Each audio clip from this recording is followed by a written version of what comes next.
they'd be like, hey, look around at all the grass. Does all the grass look red? This is crazy. And the other person would be like, nah, grass looks fine. It's just normal, regular green grass.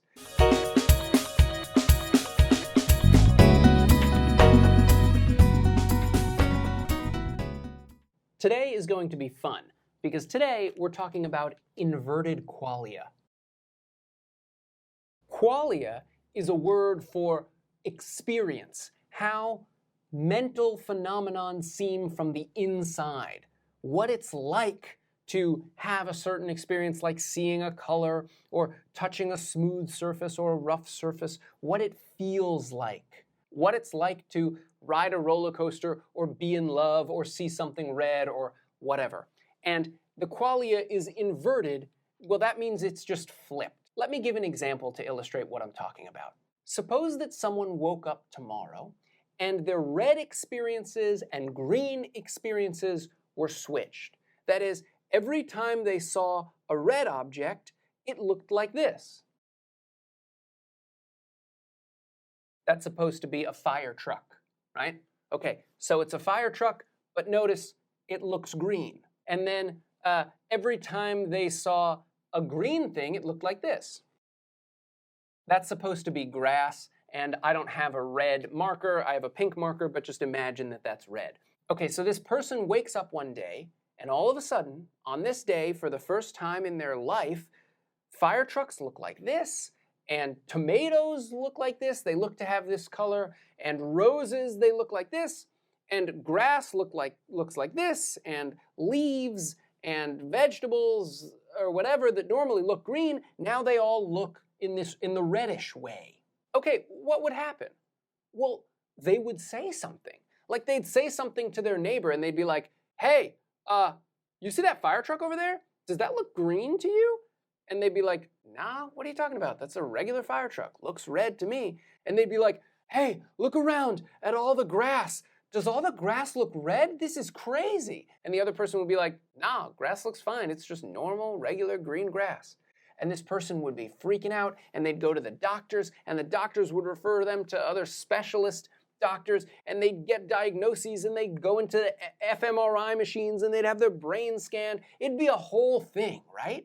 Yeah, it'd be a whole thing. But now suppose that instead of someone having this color inversion, the color experiences being inverted, instead of this person having their color experiences swapped like in the middle of their life, suppose that they were just born this way. They were born seeing all of the fire trucks and tomatoes and roses look like this, and born seeing all of the grass and leaves look like this, or look red, or whatever. Suppose they were born that way. Well, they couldn't say anything about it right away because babies can't talk, but they can start to talk when they're, like 2 years old or something like that. So what would happen with this person, right, is that they would have all the same stuff. It would just start happening when they're 2. Like when they're 2, their parent would say like, look at this red fire truck. And the kid would say like, no, it's green. And the parent would say, no, it's red. And they would think something's a little weird because this would keep happening. And eventually they'd send them to a doctor, and the doctors would send them to specialists, and they'd have fMRI scans, and the whole thing would start for this person, just like it would start for the person who became color inverted in the middle of their life. No, that is not what would happen to a baby if the baby were born with inverted red-green color experiences. That's not how things would go. Because of course, the baby just learns to use the word green and learns to use the word red for whatever the parents point to. So here's what would happen for the baby. Fire trucks would drive by, and the parents or guardians or older siblings or whoever would point to the fire truck, and that baby would have an experience like this. It would look like this. And then they would say, that's called red. And so the baby would learn that experiences that look like this are called red, and experiences that look like this are called green. And so the baby would just grow up its whole life thinking that this color is called red, and this color is called green. And so unlike the person who became color inverted in the middle of their life, if there were a baby who was born color inverted, red-green color inverted, then that baby, well, they'd never find out they would just learn to use the words red and green for, well, all the fire trucks, which look this way to them, and all the grass, which looks this way to them. You got my point? You believe me that that's what would happen for the baby? Like, this baby would live its whole life without ever knowing that its color experiences were inverted, were reversed, were swapped in comparison to everyone else's color experiences. Okay, now I've got a question for you. How do you know that you are not color inverted? This is a sincere question that I'm asking you. I'm no longer asking you to imagine some made-up person who has swapped color experiences. This is a question about you, and I'm really asking it. How do you know that when you see red things, the thing that you see, the color experience that you have, how do you know that that's not the color experience that everyone else has when they see all the green things? The answer is you don't. You don't know. This could be going on right now. Right now, you could be color inverted, right? And I'm giving this whole damn example with all these colors or whatever.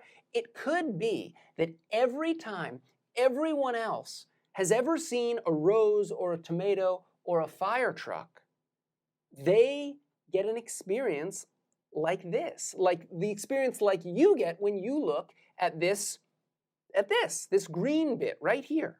It could be that you're the one person who's swapped out and there's no way that you could check. Think of all the ways that you might try to check. You'd say, that fire truck, does it look like a rose or like grass to you? And the other person would be like, looks like a rose. It's got the same color as a rose. It doesn't have the same color as grass. And you'd say, okay, good, that's the same with me. But that doesn't solve the problem. That doesn't give you any clue as to whether or not you are color inverted with respect to that other person.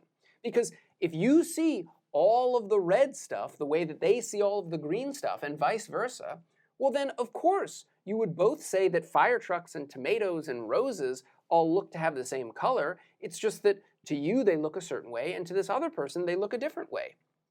And there's no way that you could ever check. Okay, so this whole discussion is relevant to the theory of mind called functionalism that we've been talking about in this course. But before we explain how exactly it's relevant and how it's supposed to prove that functionalism is false, you just need to really believe me that you would have no way of knowing if you were if you were color inverted. You wouldn't know, right? Do you understand why I say this? If you don't understand the fact that you might be right now color inverted and there's no way you could possibly check, if you don't understand that, then you don't understand what I'm talking about when I'm talking about inverted qualia, and so you're not going to understand how it's relevant and how it supposedly disproves this theory of mind, this physicalist theory of mind called functionalism. So we just need to be there before we can move on. Okay, so I'm going to move on under the assumption that you understand what I'm talking about when I talk about color inversion or qualia inversion. And if you don't, then just maybe, I don't know, rewatch the whole video up until now or something like that, or redo the reading. Anyway, functionalism says that a mental state is just a functional state.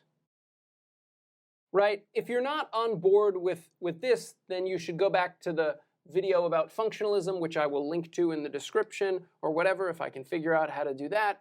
The point is just that if you have the right function, if you have the right inputs and outputs, then you have the relevant mental state. That's all there is to being in a certain mental state, according to the functionalist.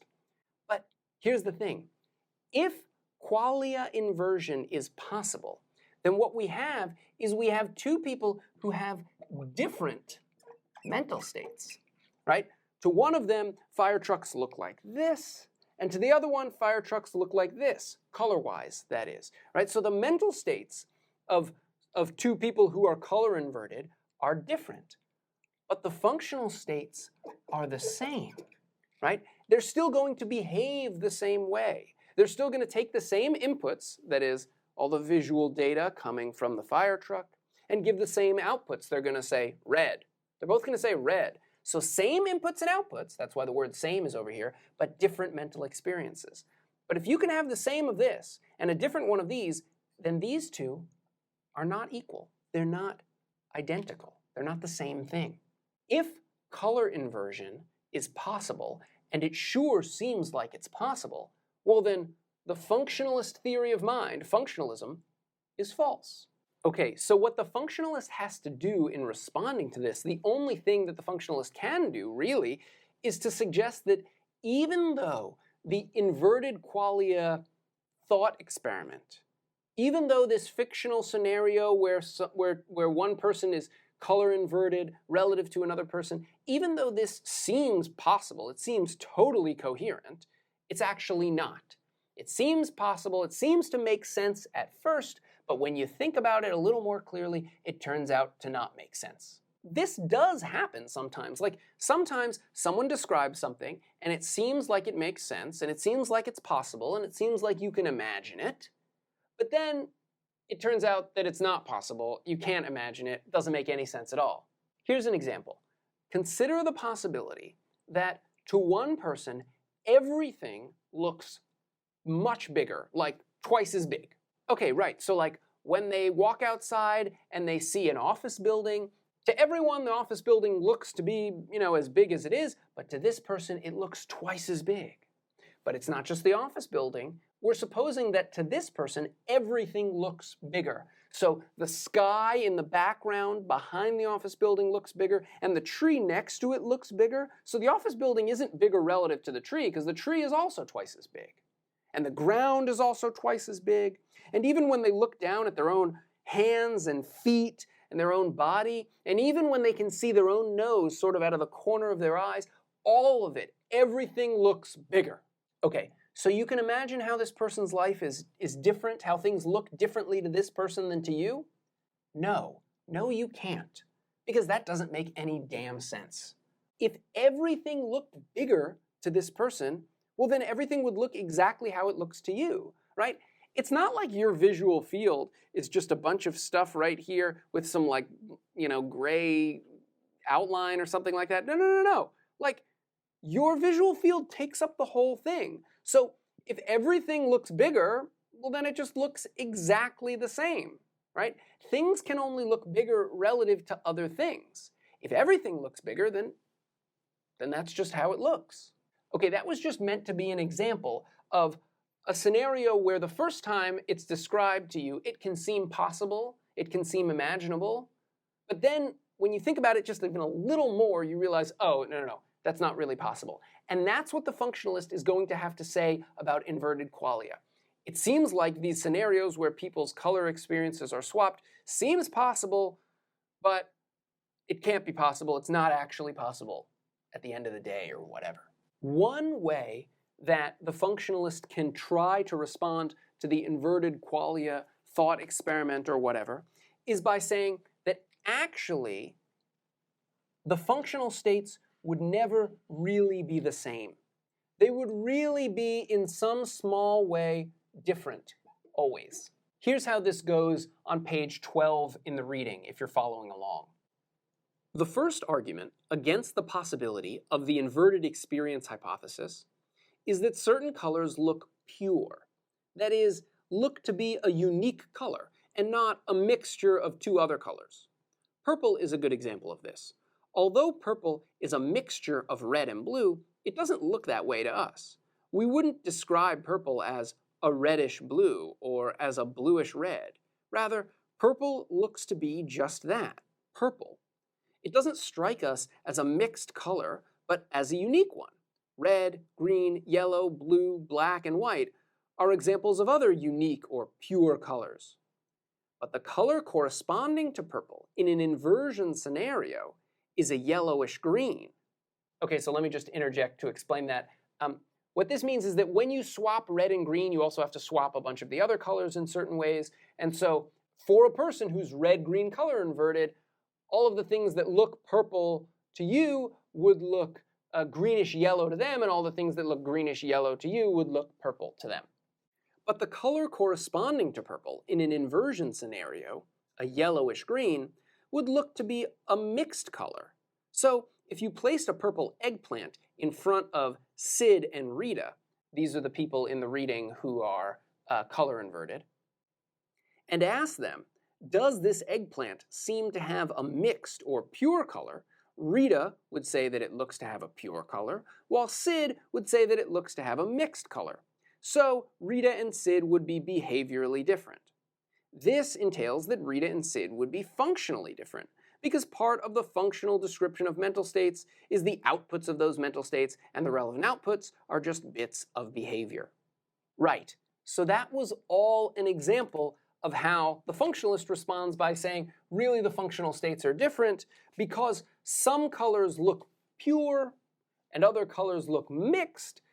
There would actually be some cases, if someone was born color inverted, where they would behave differently, and so you wouldn't get a total disconnect between mental states and functional states where you change one of them but the other one stays exactly the same. Rather, the functional state would be slightly different. People would say slightly different things. Another example like this is that some theorists think that certain colors they just look warm to us, like red and orange especially, they look like warm colors, whereas blue and green, they look like cool colors.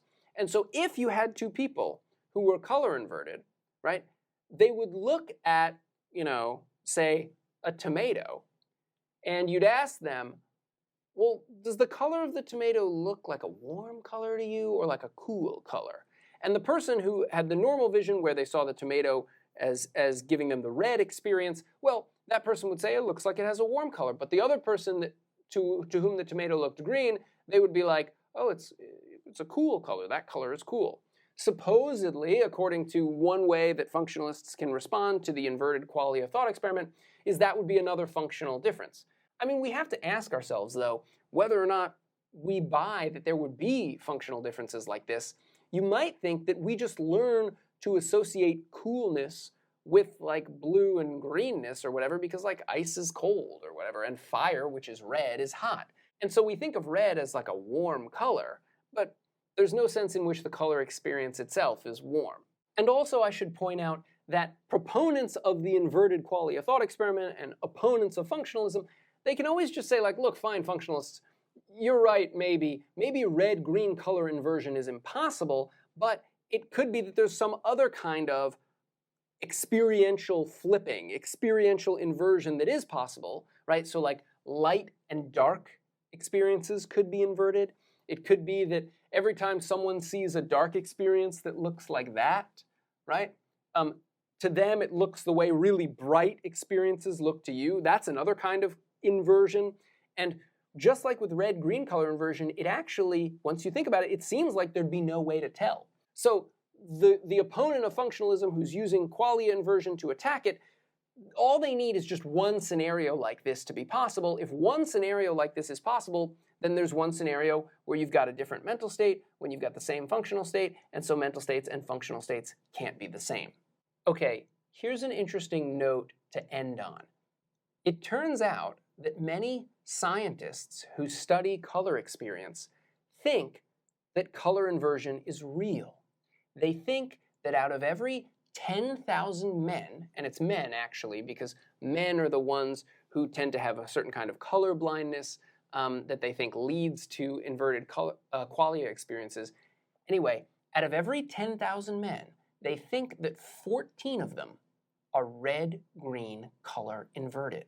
14 out of every 10,000 men, and we don't know who those 14 are really and truly the kinds of people who see red things the way that everyone else sees green things, and green things the way that everyone else sees red things, and there's no way for them to know.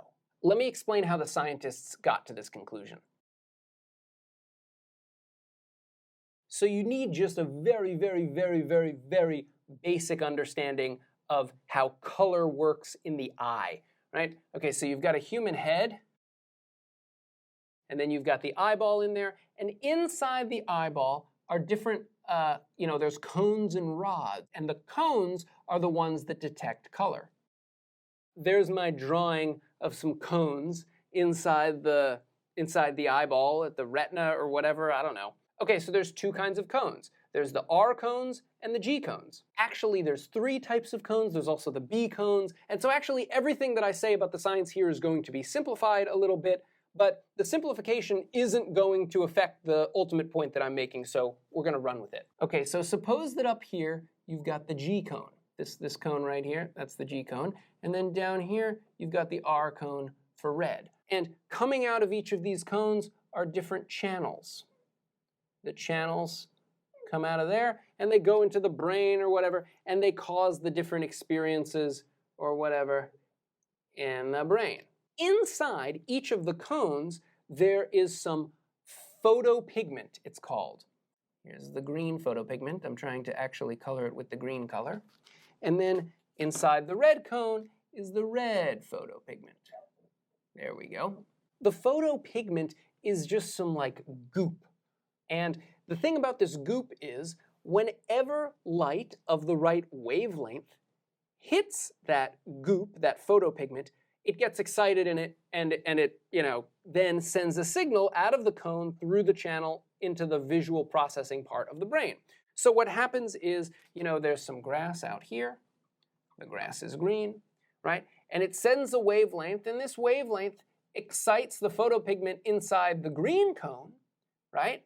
And then there's the green signal that's sent into the brain to produce the green experience. But light of this wavelength does not cause the red photopigment to get excited, and so there's no signal sent through the red channel, the channel coming out of the back of the red cone. And so too, when here's a rose or something, is that a rose? Anyway, when you see a rose, the rose sends out light, or it reflects light of a certain wavelength, goes into the red cone, right? That photopigment gets excited, sends the signal into the brain. Okay, that's how it works. So you may know that as a matter of fact, a non-trivial percentage of men are red-green colorblind. That is, they have some genetic thing going on whereby they see all red and green colors as the same. They can't tell the difference between red and green. This is a thing. I think that if you're red-green colorblind, you're not allowed to become like a fighter pilot in the military because that's a restriction or whatever. Okay, so some significant percentage of men are red-green colorblind. Now, one way to be red-green colorblind is to be what the scientists call a protanope. A protanope is someone who has the green goop in both types of cones, right? So this person's red cones are filled with the green goop, and this person's green cones are filled with the green goop. And so what ends up happening is that whenever the green cone gets excited and sends a signal into the brain, so does the red cone. And whenever the red cone gets excited and sends a signal to the brain, so does a green cone. So this type of person, almost always men, they're protanopes, they're red-green colorblind, both their red cones and their green cones are filled with the type of photopigment that gets excited when a green thing, sends light or reflects light into their eyeball and onto their retina. But, and this is where things get interesting, there's another way for men to be colorblind.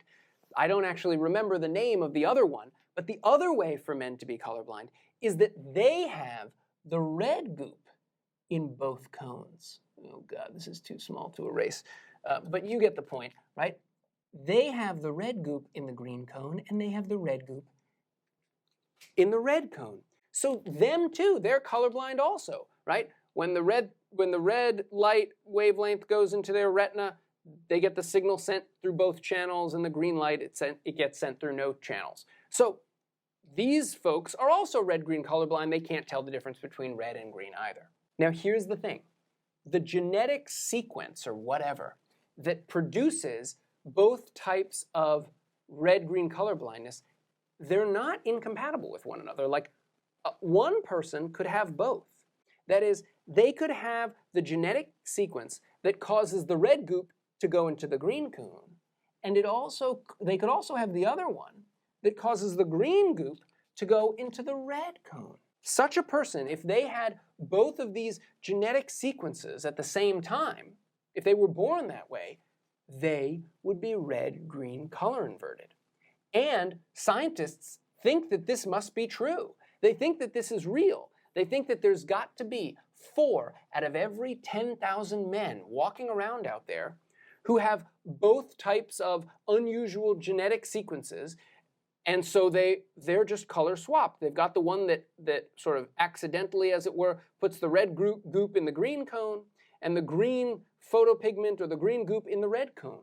And so when they see a fire truck, the fire truck looks to them the way that this color right here looks to everyone else.